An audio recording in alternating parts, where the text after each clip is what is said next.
bonjour, chers amis auditeurs. Merci de nous retrouver aujourd'hui pour la 4e leçon sur le livre de Josué. La leçon s'intitule « Le conflit derrière tous les conflits ». Mais avant de commencer, avec mes amis Jean-Guy et Jairo qui m'accompagnent aujourd'hui, nous allons prier avec Jairo. Ok, prions. Notre Père, notre Dieu, nous te remercions encore une fois pour la belle journée. Nous te remercions pour la belle leçon aussi. Puisses-tu nous remplir de ton Saint-Esprit et surtout que nous puissions tous apprendre de ta parole. Nous te remercions et nous te prions au nom de ton Fils Jésus. Amen. Amen. Amen. Donc, comme on voit, le conflit derrière tous les conflits, ça nous rappelle, nous qui sommes des fois dans l'Église depuis longtemps, on a un livre qui s'appelle et qu'on distribue, qui s'appelle « La tragédie des siècles », qui nous parle de ce conflit depuis l'Éden entre le bien et le mal. Donc, nous, en lisant le livre de Josué, nous voyons que, comme nous dit notre moniteur, que nous sommes mis en présence de campagnes militaires violentes. Parce que des fois, Dieu, pour la conquête, demandait non seulement de conquérir, mais des fois, il fallait éliminer, soit chasser le peuple qui y habitait, mais des fois, il fallait aussi éliminer femmes, enfants, hommes. Donc, ça peut sembler très sanglant, très violent. Et on nous dit que ces campagnes militaires sont menées sur ordre de Dieu, au nom de Dieu et avec l'aide de Dieu. L'idée que Dieu était derrière la conquête de Canaan imprègne le livre de Josué et s'exprime dans les affirmations du narrateur, d'accord, dans le livre de Josué. Donc, des paroles qui sont reprises aussi, comme on voit avec Rahab, qui savait que Dieu était derrière cette conquête de sa ville, Jéricho. Nous savons que les espions aussi le savaient, surtout les espions qui étaient fidèles, Caleb et Josué, les 2 espions sur les 12 qui étaient revenus et qui, donc, ont fait un rapport. Et nous savons que le peuple le savait. Donc, Dieu prétend être l'instigateur de ces violents conflits. Ça peut porter dans un monde où on prône la paix, on dit que la religion, c'est souvent l'amour, la paix. Ça peut sembler, et je sais que ça fait du mal à certaines personnes de voir qu'il y a tant de violence dans le livre, dans les premiers livres de la Bible, mais aussi à travers la Bible, il y a tant de violence, de guerre. Et donc, on a l'impression, comme on dit, qu'on a un Dieu, on fait face à un Dieu qui est belliqueux, qui est sanglant, et on ne sait pas comment concilier ça et réconcilier ça avec son caractère d'amour. Donc, vivement, ce qu'on peut faire, c'est chercher Exode 34, verset 6. Quelqu'un pourrait chercher Psaume 86, verset 15, et quelqu'un d'autre, Psaume 103, verset 8. Il y a aussi Psaume 108, verset 4. Je vais commencer tout de suite avec l'Exode 34, verset 6, qui nous dit quoi? Exode 34, verset 6 nous dit « Et l'Éternel passa devant lui et s'écria. » Donc là, nous sommes avec Moïse, quand l'Éternel passa devant Moïse, il s'écria, l'Éternel. « L'Éternel, Dieu miséricordieux et compatissant, lent à la colère, riche en bonté et en fidélité. » Est-ce que quelqu'un a un Psaume 86, verset 15? C'est exactement ce que c'est qui est marqué. C'est une répétition, c'est la même chose. On voit que le psalmiste avait la même idée de Dieu que ce qu'on retrouve. Voilà. Merci Jean-Guy. Psaume 103, verset 8, ça devrait être la même idée aussi. Oui, Psaume 103, Psaume verset 103, 8, ça dit ceci, ça dit « L'Éternel est miséricordieux et compatissant, lent à la colère et riche en bonté. » Et Psaume 108, verset 4. « Car ta bonté s'élève au-dessus des cieux et ta fidélité jusqu'aux nues. » Donc, pourquoi on nous donne ces versets-là? Il y en a sûrement d'autres aussi, où on parle de façon dans toute la Bible de la bonté de Dieu, nous connaissons sa patience. On nous dit, comment concilier donc l'image d'un Dieu belliqueux et son caractère d'amour, comme nous avons vu dans ces versets, sans diluer la crédibilité, l'autorité et l'historicité de l'Ancien Testament. Parce que ces choses se sont passées, ces batailles ont eu lieu, les peuples ont été chassés. On sait que même l'Égypte a tenté de prendre Canaan et certaines de leurs villes, mais que les murs semblaient imprenables. Quand on voit Jéricho, ça avait l'air impossible. Comme on va voir tout à l'heure, nous voyons que dans la leçon de dimanche, par exemple, nous voyons que le chef de l'armée, c'est le Seigneur, la chef de l'armée du Seigneur, c'est qui? C'est Christ. Mais nous voyons que c'est lui qui mène les batailles parce que Dieu ne voulait pas que le peuple fasse la guerre. Ouais.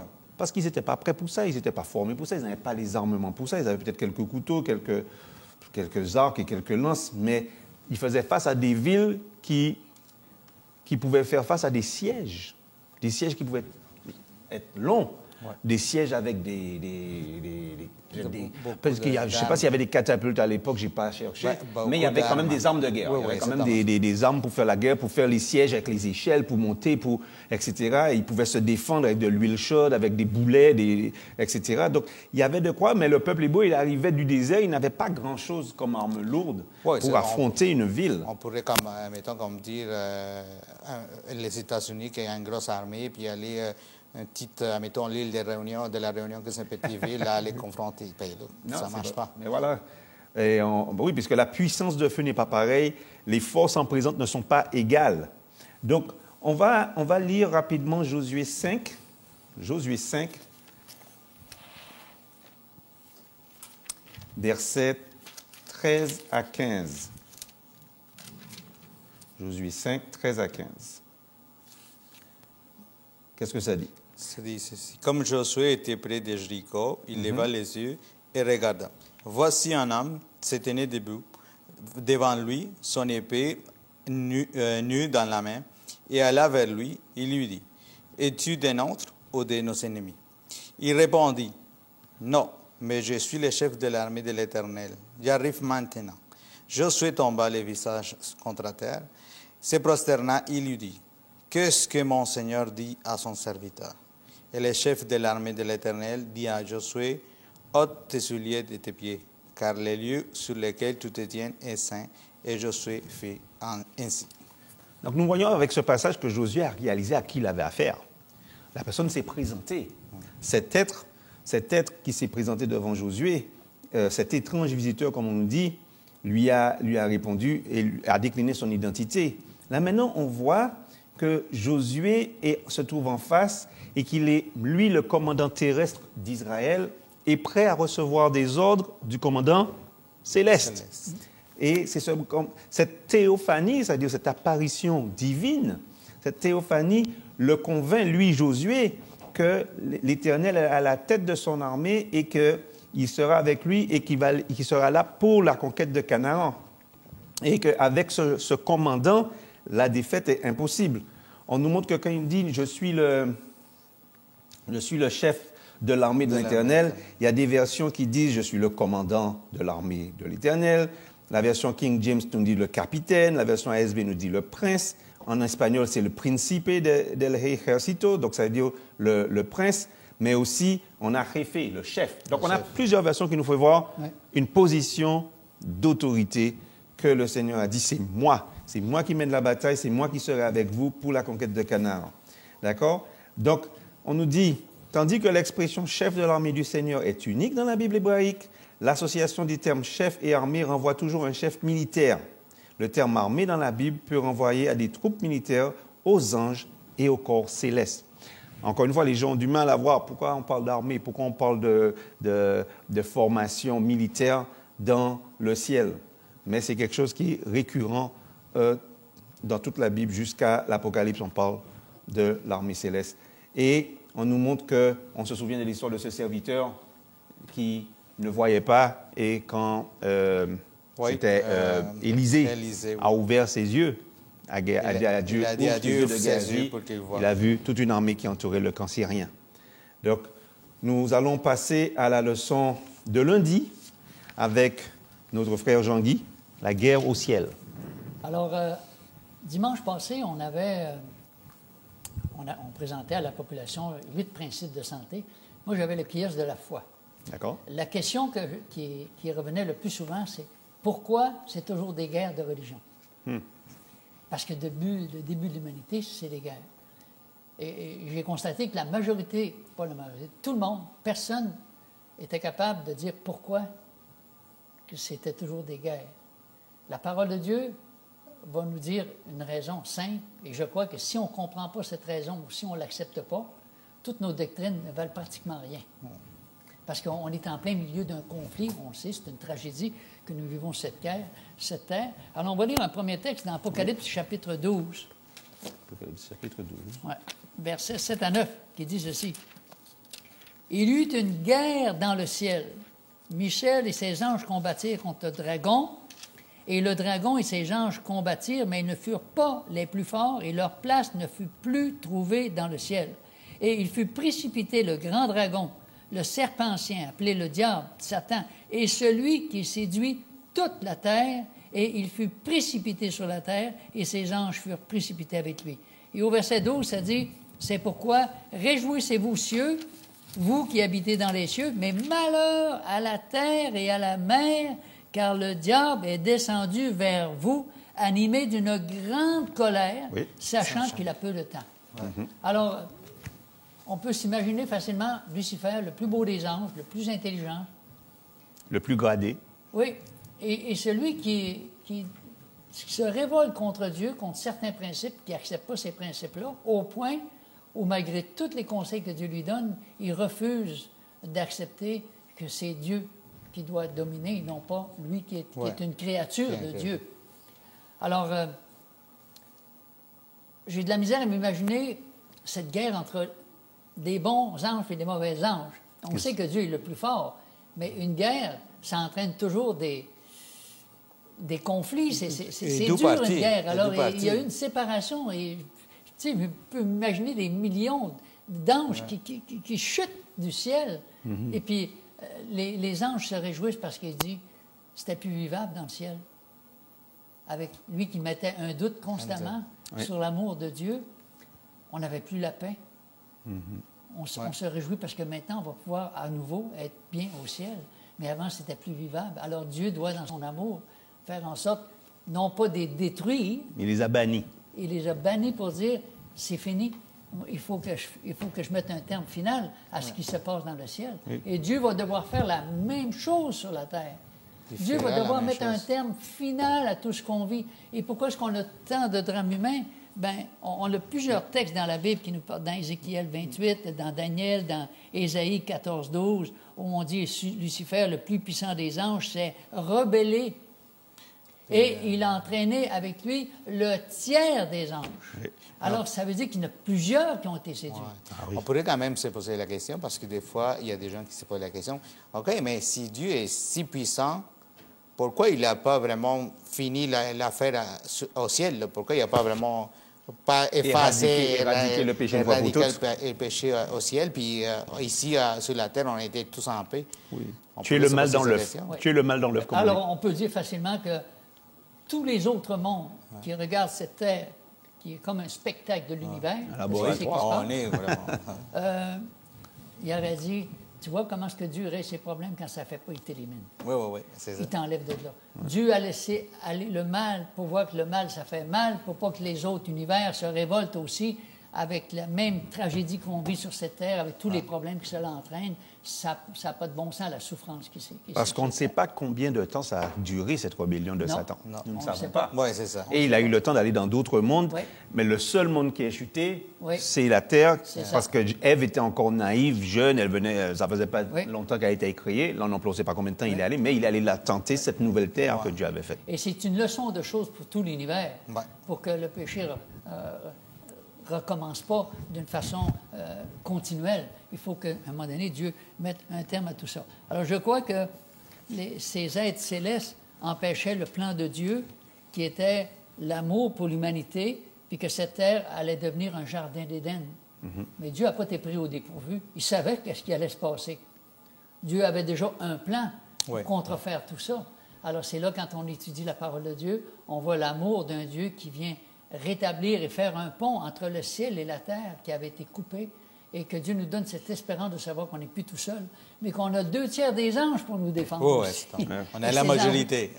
Puis c'est la majorité, et les anges, Dieu a toujours gagné, puis on sait que Dieu gagnera tout le temps. Mais l'autre aspect aussi, par rapport à ça, ça dit que nous aussi, on peut vivre cette réalité-là à chaque jour dans nos vies personnelles, avec tous les conflits auxquels on fait face, tous les problèmes auxquels on est confronté. Puis quand on regarde toutes les guerres qu'il y a sur cette terre, où on cherche à trouver la paix, mais on n'a jamais eu autant de guerres. Plus qu'on parle de paix, plus qu'on a la guerre. Et il y a un président américain qui a dit, la seule façon d'avoir la paix, c'est de faire la guerre. Oui, parce qu'on dit pax pax, je crois que c'est pax repetita, c'est-à-dire il y a une expression latine qui dit en tout cas, il faut préparer la guerre pour avoir la paix, quelque chose comme ça. C'est-à-dire qu'on se met d'une façon qu'on est prêt, on est sur la défensive au cas où tu viendrais m'attaquer, moi je suis prêt. Et tantôt, tu as dit une chose, Dieu n'a jamais voulu que les gens se battent. Jamais. Oui. Quand Dieu a dit à Moïse puis au peuple, regardez ce que je vais faire, moi. Il n'y avait pas d'armes, il n'y avait rien. Ouais. Et la mer s'est ouverte. Et ça a avalé les pharaons et son armée. Oui, et partout dans la Bible, on retrouve ce Dieu-là. On dit l'Éternel est un guerrier. J'aimerais qu'on regarde dans Exode 15, chapitre 3, qui nous donne un peu une description de... Exode 15, 3. Chapitre 15, Exode, chapitre 15, verset... 3. 15, 3. Ouais, 15, 3, c'est ça? Ouais, à partir de 3. Ça dit, l'Éternel est un vaillant guerrier. L'Éternel est son nom. Il a lancé dans la mer les chars de Pharaon et son armée. Ses combattants d'élite ont été engloutis dans la mer Rouge. Les flots les ont couverts. Ils sont descendus au fond des eaux comme une pierre. Écoute, quand on regarde ça, on dit « Wow! Dieu dit, vous n'avez pas besoin de combattre, vous n'avez pas d'armes, vous n'êtes pas assez puissant, vous n'êtes rien. Ouais. C'est moi qui est le chef, c'est moi qui décide la façon dont les choses doivent se passer. Ouais. Alors, après avoir tous ces plaies, après avoir balayé ça du revers de la main pour dire « Je ne le connais pas, ce Dieu-là », Dieu dit « Pharaon, il ne changera pas d'idée. Laissez-moi régler ça maintenant, c'est fini. Mon peuple, il va sortir. » Alors, c'est unique dans l'histoire de l'humanité, cette... Mais tu disais... j'espère que je ne t'ai pas coupé. Tu disais comment on vit ça de nos jours, mais même à notre époque, on aurait dit que quand le temps est arrivé, les choses se font. Bon. Quand il fallait que la Deuxième Guerre finisse, mondiale, je suis sûr qu'il y a plein de gens qui disaient « Mais comment on va faire pour contrer l'Allemagne? C'est pas possible. Ouais. » Dieu a fait en sorte qu'ils se trompent qu'on trouve la machine Enigma, qu'on arrive à décoder leur message, qu'ils se trompent en Russie, qu'ils se trompent dans leur attaque sur l'Angleterre et que finalement, il y a eu un retournement de situation. Sinon, la situation était désespérée. Après ça, nous voyons que quand on s'est dit « Mais comment on va faire pour créer l'État d'Israël ?» Ben, justement, cette affaire de persécution des Juifs, d'Holocauste, a fait en sorte que, boum, on a pu créer l'État d'Israël. On disait, mais non, ça ne sera jamais possible. Comment on va faire? Et quand même le mur en Allemagne qui a été fait après la Deuxième Guerre mondiale, je suis allé là-bas à Berlin, j'ai pris un petit bout du mur, contre le vent comme tous, c'est peut-être même pas le vrai mur. On s'est dit, mais comment on va faire ça? Les Soviétiques ont cette partie de Berlin. Les gens, quand ils essayaient de traverser, on les tuait. Des fois, on les emprisonnait. Et puis, en une seule nuit, le mur est tombé. Ouais. Et les soldats du côté est allemand n'ont rien fait. C'est juste tombé. Et ça, ce qui est intéressant, quand on regarde la charte à partir du début avec Adam et Ève, Adam qui mesure à peu près 15 pieds, puis on voit toute l'histoire de l'humanité, on voit que les êtres humains vivaient jusqu'à 900 ans. À partir du déluge, ça a chuté de façon dramatique jusqu'à 100 ans. Puis on voit les juges, on voit les rois, on voit toute l'histoire de l'humanité jusqu'à la fin, les réformateurs. Puis le dernier message qui doit être donné à toute nation, toute tribu, toute langue, on voit l'intervention de Dieu d'une façon un peu... On ne comprend pas vraiment toute l'implication à chaque fois que Dieu intervient dans des situations comme ça, mais ça doit être incroyable. Incroyable comment est-ce que Dieu agit dans l'histoire de l'humanité.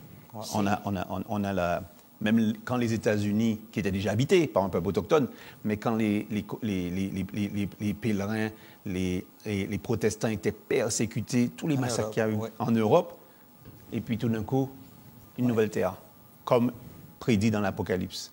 Ouais. Donc, à chaque fois, la délivrance de Dieu vient. On ne voit pas, on ne peut pas voir, nous, avec nos yeux humains. Ce qui nous perturbe un peu, c'est qu'il y en a 3 qui ont été sauvés de la fournaise ardente, puis Daniel a été sauvé des lions, mais à un moment donné, c'était 15 000 à 0 pour les lions. Oh. Alors, il n'y en a plus qui ont été dévorés. Les gens disaient, on ne comprend pas pourquoi est-ce que Dieu n'est pas intervenu. Dieu a ses raisons. Ben, c'est comme les martyrs dans les arènes romaines, la même chose. Il y en a plein qui sont morts.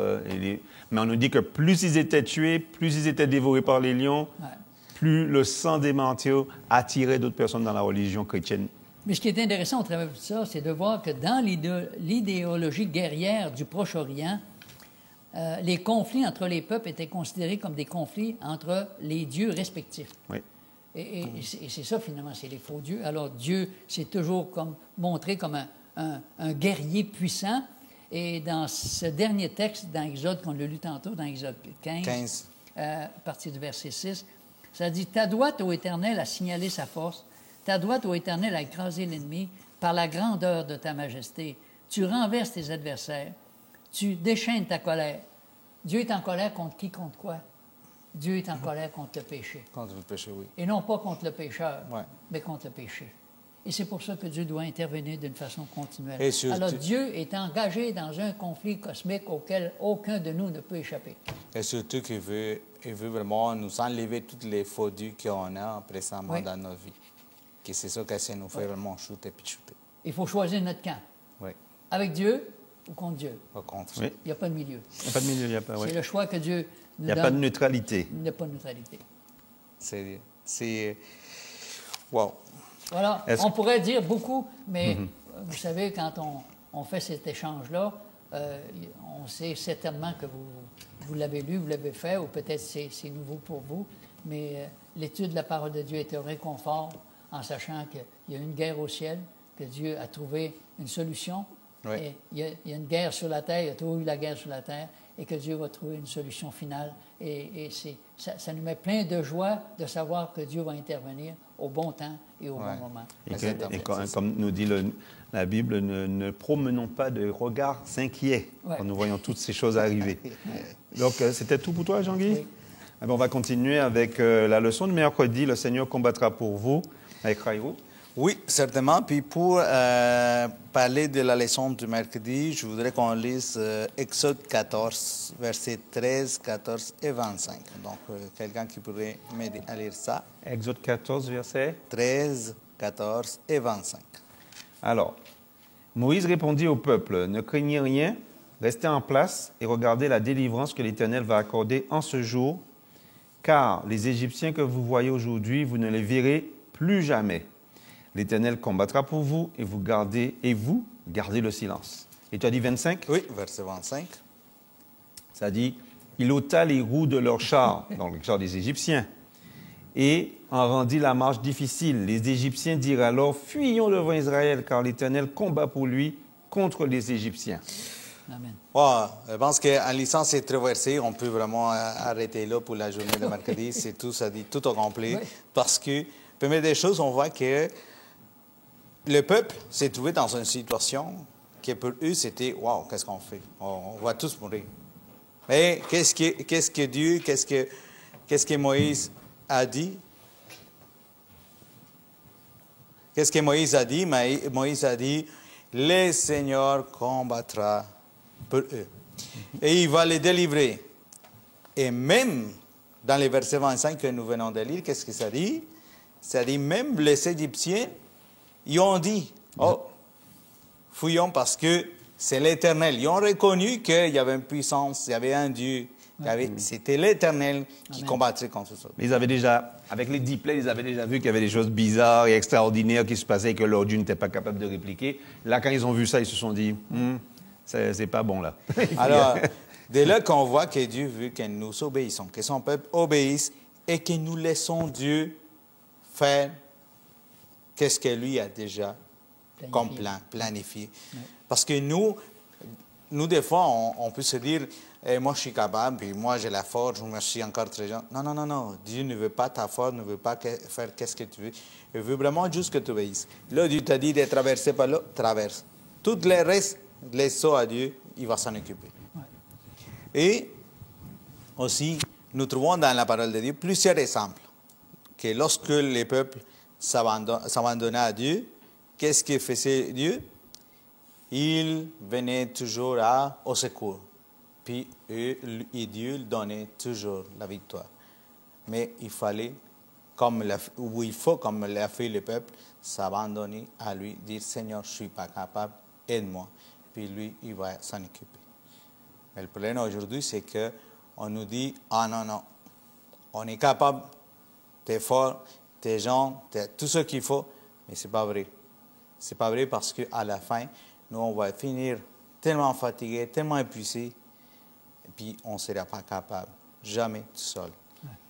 C'est pour cela que dans la parole de Dieu, ça dit qu'il faut qu'on puisse avoir l'armure de Dieu pour lutter contre les ruses du diable. Parce que ce ne sera pas facile. Nous, on a juste fait des batailles, des confrontations contre un être humain comme nous, mais il y a des choses, des puissances plus fortes que nous ne connaissons pas, puis on ne pourra jamais aller contre eux autres.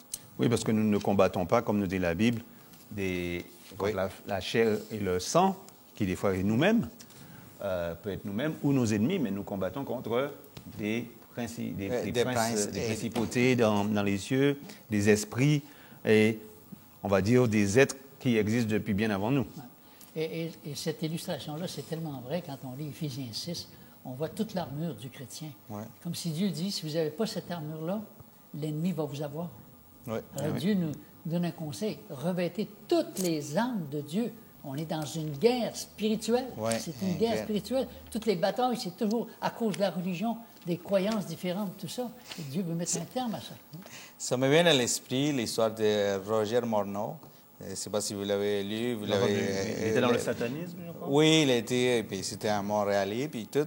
Et puis lorsque lui, il donnait des études, c'est lui qui recevait des études de la Bible de la part d'un couple de l'Église.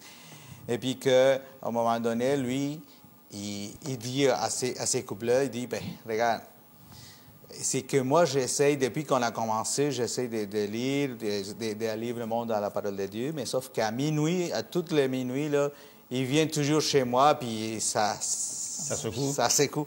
Donc, là, le monsieur qui donnait l'étude a dit, on va aller, ces nuits-là, on va aller chez toi, puis on va les attendre. Parce que lui pensait que c'était des êtres humains. Ah, okay. Même si lui donnait des études bibliques, il pensait que c'était des êtres humains parce qu'à ce temps-là, c'était les syndicats et tout. Donc, lui pensait que c'était ça. Donc, lui est allé chez Roger Morneau. Il était à l'appartement. À un moment donné, il était assis et tout. Puis, c'était rendu minuit. Donc, la porte a commencé à vraiment secouer fort. Donc, le monsieur avait une arme. Donc, lui, il sort l'arme puis il a dit, OK, c'est bon, laisse-le rentrer, on va régler ça ici.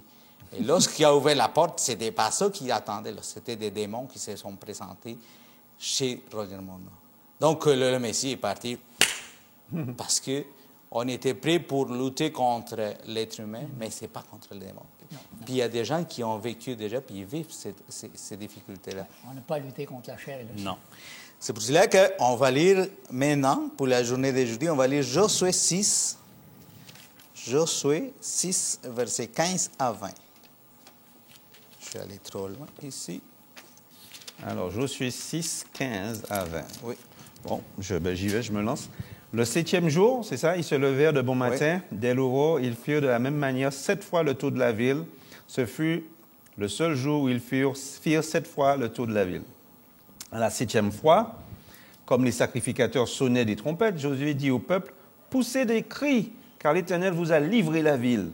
La ville sera dévouée à l'Éternel par interdit, elle et tous ceux qui s'y trouvent, mais on laissera la vie à Rahab, la prostituée, et à tous ceux qui seront avec elle dans la maison, parce qu'elle a caché les messagers que nous avions envoyés. Gardez-vous, jusqu'à quel verset? 20. Gardez-vous seulement de ce qui sera dévoué par interdit, car si vous preniez de ce que vous aurez dévoué par interdit, vous mettriez le camp d'Israël en interdit et vous y jeteriez le trouble. Tout l'argent et tout l'or, tous les objets d'airain et de fer seront consacrés à l'Éternel et entreront dans le trésor de l'Éternel. Le peuple poussa des grands cris, des cris, et les sacrificateurs sonnèrent des trompettes. Lorsque le peuple entendit le son de la trompette, il poussa de grands cris, et la muraille s'écroula. Le peuple monta dans la ville, chacun devant soi, ils s'emparèrent de la ville. Donc, on voit un des exemples où les peuples, ils devaient juste obéir, pas d'aller aller avec les armes et tout ça pour se battre. Non, fais qu'est-ce que je te demande, puis je vais m'en occuper. Mais c'est sûr que Dieu, depuis le début, il ne voulait pas, comme tu l'as dit tantôt, Dieu ne voulait pas qu'Israël aille en guerre avec d'autres peuples. Mais vu que il était toujours, il murmurait, même si malgré s'il voyait tous les miracles et tout ça, les peuples murmuraient. Donc, Dieu a dû utiliser une façon pour que les peuples puissent se mettre à genoux, reconnaître que sans lui, ils ne sont rien. Puis, la façon de faire, c'était avec les guerres. Oui. Parce que lorsque tu vois quelqu'un plus grand que toi, tu dis, hey Seigneur, aide-moi, là, parce que je ne suis pas capable. Mais s'il est plus petit, ah ben. Donc Dieu a permis aux ennemis de les, on va dire, de les tester, on va dire. Ouais. De tester leur foi, tester leur résilience. Les déranger pour les faire revenir et voir qu'ils avaient besoin de lui. Oui. Et je crois que le monde chrétien a beaucoup galvaudé quand on parle de guerre sainte. Oui. Alors Dieu n'a jamais voulu que c'est celui qui a le plus d'armes qui va gagner. On remarque même dans Genèse au chapitre 4 que ça dit qu'il a commencé à fabriquer des armes. Caïn engendra Enoch, puis Enoch Irad, etc. Alors on voit les mecs, lui, il prend 2 femmes, puis après ça, il commence à fabriquer toutes sortes de matériaux. Il forgeait tous les instruments d'airain et de fer, déjà pour se battre. Tu vois, la guerre sainte a commencé. Très longtemps avant. Ça fait longtemps, même avant le déluge. C'est incroyable. Et puis ils ont construit des villes aussi, donc ils fortifiaient leurs villes, etc. Exactement. Alors que ça n'a jamais été le plan de Dieu qui s'est fait. Puis c'est pour cela que toutes les guerres que nous, en tant que chrétiens, on a, puis on aura aussi dans nos vies, c'est juste